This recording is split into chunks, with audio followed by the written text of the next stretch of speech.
J'aurais aimé être Jim Hawkins, ce jeune garçon qui va partir à bord d'une goélette pour une île qui abrite un trésor.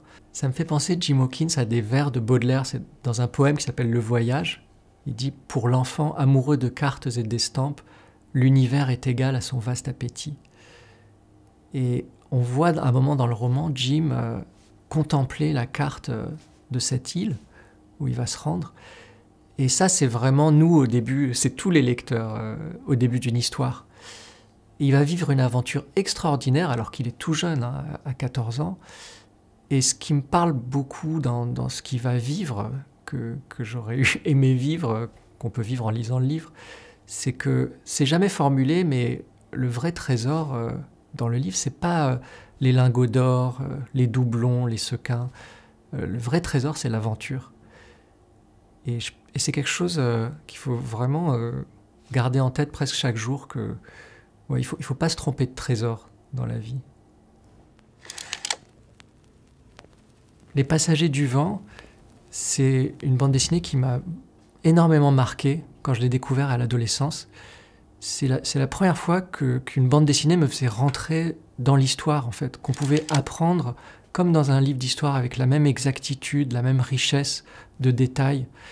Et puis ça se passe en mer, il y a une grande traversée, et il y a un personnage féminin époustouflant, Isa, qu'on n'avait pas l'habitude de voir aussi dans les bandes dessinées à cette époque, qui est très libre, elle parle comme un charretier, elle aime qui elle veut, c'est vraiment une forte tête. Et je pense que j'aurais jamais écrit, par exemple, De larmes et d'écume, un roman d'aventure maritime où il y a à l'arrière-plan l'histoire avec un grand H, avec sa grande H aussi, comme on dit souvent. J'aurais pas écrit ce roman si j'avais pas lu Les Passagers du vent. Et je crois que François Bourgeon, le dessinateur, il a fait bourgeonner en moi l'envie d'être écrivain.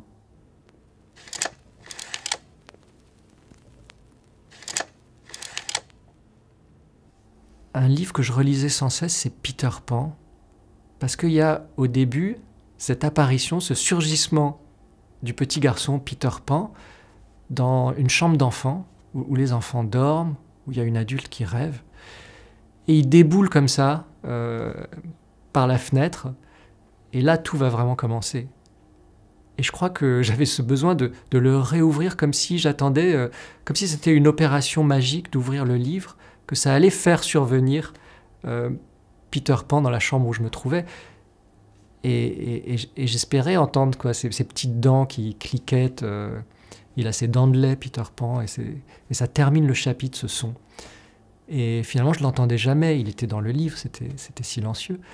Et j'ai fini par comprendre que c'était qu'en lisant le livre que je pouvais être moi aussi emmené par Peter Pan.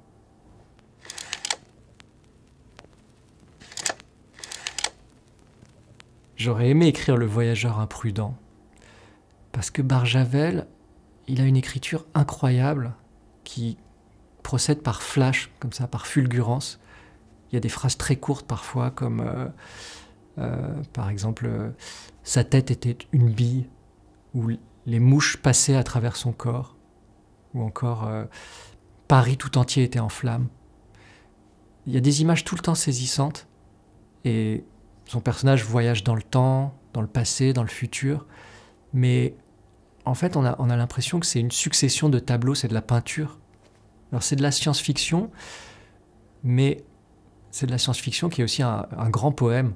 Et Barjavel nous fait voir des images insolites et merveilleuses comme la meilleure science-fiction est capable de nous en faire voir. Et puis j'aime bien quand les romanciers, en fait, sont des peintres. Sacrée sorcière, ça me fait énormément rire chaque fois que je le lis. Il y a au début des sorcières qui sont toujours, qui ont une apparence ordinaire en fait. Elles habitent dans le monde ordinaire, des maisons ordinaires, elles sont autour de nous. On ne sait pas qu'elles sont des sorcières. mais elles détestent les enfants. Elles ont une haine des enfants et elles s'en prennent aux enfants. Et ce qui arrive aux enfants, c'est en fait à la fois très drôle et terrible parce qu'il y a par exemple un enfant qui est changé en statue de granit.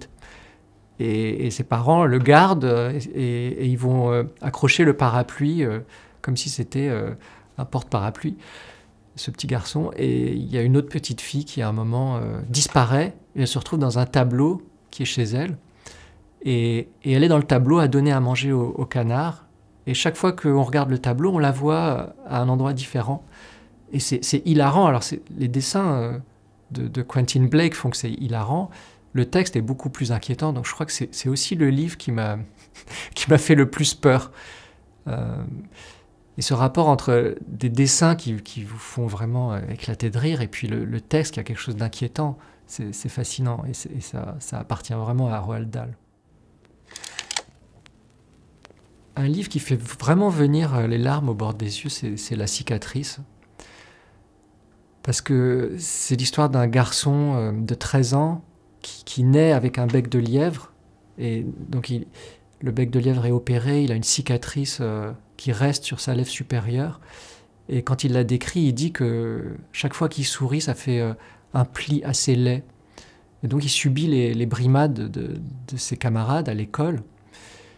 Et ce qui est très émouvant, c'est pas tellement que c'est tire-larmes, même si ça l'est parfois, presque à chaque page, mais c'est surtout qu'en fait on voit un enfant qui découvre en grandissant qu'est-ce que c'est que la souffrance et qu'est-ce qu'il en fait. Et il y a ce passage très beau où il rencontre un ami qui a perdu son père et il prend conscience qu'il y a des gens autour de lui, des amis qui ont leur cicatrice, qui est une cicatrice invisible. Là, c'est un garçon dont le père est mort. Et en fait, ce livre, il est étrangement consolateur parce que on finit par comprendre qu'on n'est jamais seul, en fait.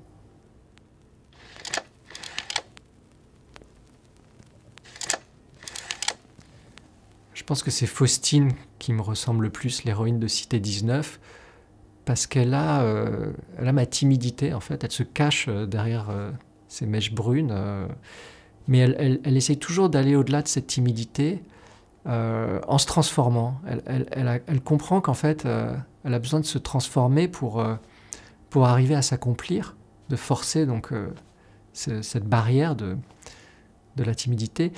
Et alors, il lui arrive une aventure extraordinaire parce qu'elle bascule dans une autre époque, elle fait un voyage dans le passé, elle se retrouve 150 ans en arrière dans le Paris de Haussmann, et ça devient pour elle un terrain de jeu, mais il y a aussi des empêchements. Elle sait qu'une jeune fille à cette époque ne peut pas devenir comme elle a envie, ne peut pas devenir journaliste.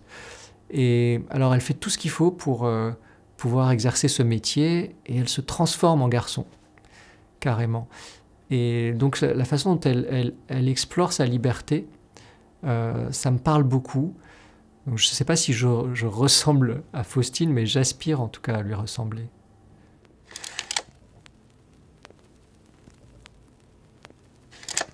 C'est une image une photo que j'ai retrouvée dans les souvenirs de famille où en fait j'ai 3 ans et je suis avec un ami de mes parents qui s'appelle Waggy, qui est plus là aujourd'hui. Mais je sais que je lui dois beaucoup à Waggy parce que, en fait, on le voit sur cette photo, il me regarde avec un intérêt, un sourire, une qualité d'écoute qui est très rare chez les adultes. Et je ne sais pas ce que j'étais en train de lui raconter, peut-être j'inventais une histoire, mais la façon dont il me regarde, ça me fait penser qu'en fait, c'est tout ce dont on a besoin quand on est un petit garçon, une petite fille. C'est pas seulement d'être avec des adultes qui savent vous parler, c'est d'être avec des gens qui savent vous écouter. Et je pense que être écouté comme ça, comme j'ai été écouté, je le vois sur cette photo, c'est une bonne préparation pour l'existence.